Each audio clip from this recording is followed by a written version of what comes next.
I want you to take a look at this baby. What you're drawn to are her eyes and the skin you love to touch. But today I'm going to talk to you about something you can't see. What's going on up in that little brain of hers? The modern tools of neuroscience are demonstrating to us that what's going on up there is nothing short of rocket science.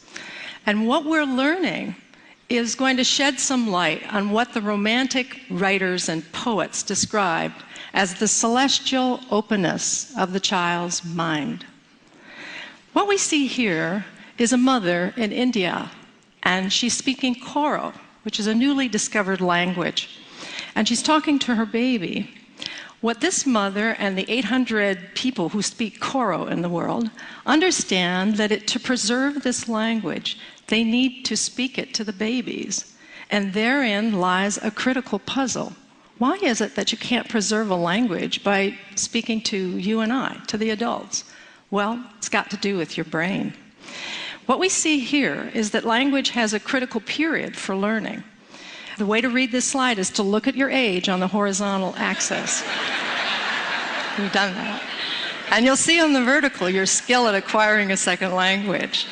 The babies and children are geniuses until they turn 7, and then there's a systematic decline. After puberty, we fall off the map. No scientists dispute this curve, but laboratories all over the world are trying to figure out why it works this way. Work in my lab is focused on the first critical period in development, and that is the period in which babies try to master which sounds are used in their language. We think by studying how the sounds are learned, we'll have a model for the rest of language, and perhaps for critical periods that may exist in childhood for social, emotional, and cognitive development. So we've been studying the babies using a technique that we're using all over the world in the sounds of all languages.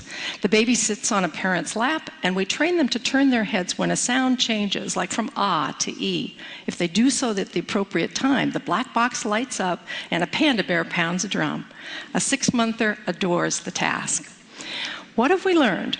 Well, babies all over the world are what I like to describe as citizens of the world. They can discriminate all the sounds of all languages, no matter what country we're testing and what language we're using. And that's remarkable because you and I can't do that. We're culture-bound listeners. We can discriminate the sounds of our own language, but not those of foreign languages. So the question arises, when do those citizens of the world turn into the language-bound listeners that we are? And the answer? Before their first birthdays. What you see here is performance on that head turn task for babies tested in Tokyo and in the United States, here in Seattle, as they listen to ra and la, sounds important to English but not to Japanese. So at 6 to 8 months, the babies are totally equivalent. 2 months later, something incredible occurs. The babies in the United States are getting a lot better. The babies in Japan are getting a lot worse, but both of those groups of babies are preparing for exactly the language that they're going to learn. So the question is, what's happening during this critical 2-month period? This is the critical period for sound development, but what's going on up there? So there are 2 things going on.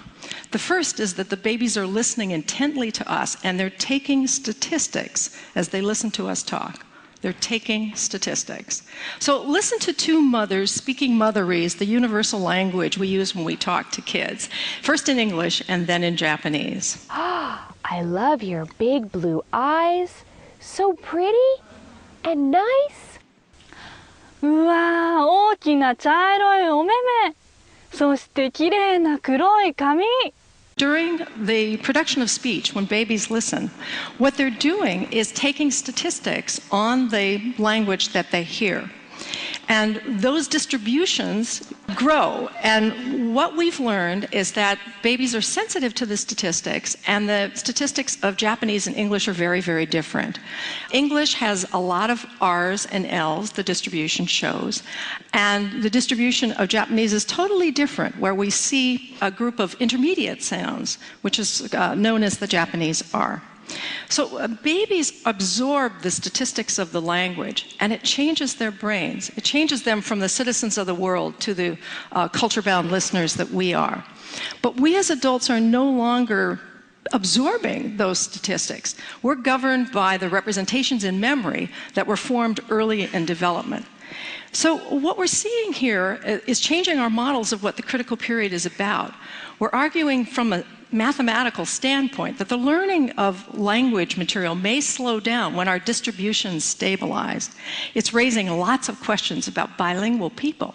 Bilinguals must keep two sets of statistics in mind at once and flip between them, one after the other, depending on who they're speaking to. So we asked ourselves, can the babies take statistics on a brand new language? And we tested this by exposing American babies who'd never heard a second language to Mandarin for the first time during the critical period.